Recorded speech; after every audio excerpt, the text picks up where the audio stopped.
BJP. നേതാക്കളുമായുള്ള Unnikrishnan പോറ്റിയുടെ ബന്ധത്തിൽ മറുപടിയില്ലാതെ സംസ്ഥാന നേതൃത്വം.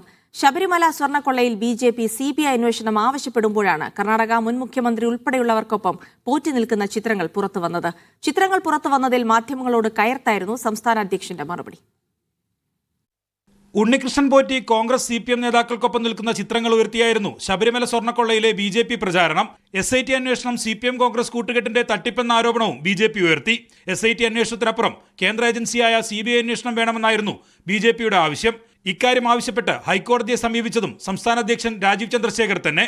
എന്നാൽ കഴിഞ്ഞ ദിവസം BJP നേതാക്കൾക്കൊപ്പം പോറ്റി നിൽക്കുന്ന ചിത്രങ്ങൾ കൂടി പുറത്തുവന്നതോടെയാണ് സംസ്ഥാന നേതൃത്വം പ്രതിരോധത്തിലായത്. മുൻ കർണാടക മുഖ്യമന്ത്രി സദാനന്ദ ഗൌഡയുമായും ഉപമുഖ്യമന്ത്രി അശ്വന്ത് നാരായണനുമായും പോറ്റിക്ക് അടുത്ത ബന്ധം സ്ഥിരീകരിക്കുന്നതായിരുന്നു ചിത്രങ്ങൾ. പോറ്റിയുമായുള്ള BJP നേതാക്കളുടെ ബന്ധം പുറത്തുവന്നതിൽ സംസ്ഥാന അധ്യക്ഷന്റെ പ്രതികരണം ഇങ്ങനെ. ഇവിടെ BJP ഭരിച്ചിട്ടില്ലല്ലോ, സർക്കാരിന്റെ BJP ഉണ്ടായിരുന്നോ? അല്ല, ഇവിടെ ഭരിച്ചത് ആരാ? കോൺഗ്രസും CPM അല്ലേ? ഈ ദേവസ്വം മന്ത്രി ആരുടെയാണ്? കോൺഗ്രസിന്റെ CPM അല്ലേ? വേണ്ടാതോരൊന്നും പറയല്ലേ. നിയമസഭാ തെരഞ്ഞെടുപ്പ് അടുത്തിരിക്കെ CPM കോൺഗ്രസ് നേതാക്കളുടെ സ്വർണ്ണക്കൊള്ളയിലെ ബന്ധം കൂടുതൽ ഉയർത്തിക്കാട്ടി വോട്ട് നേടാമെന്നായിരുന്നു BJP സംസ്ഥാന നേതൃത്വത്തിന്റെ പ്രതീക്ഷ. എന്നാൽ പോറ്റിക്കുള്ള BJP ഉന്നത ബന്ധം കൂടി പുറത്തുവന്നതോടെ ഇനി ആ പ്രചരണം എങ്ങനെ മുന്നോട്ട് കൊണ്ടുപോകുമെന്നാണ് BJP നേതൃത്വത്തെ കുഴപ്പിക്കുന്നത്. മീഡിയ 1 തിരുവനന്തപുരം.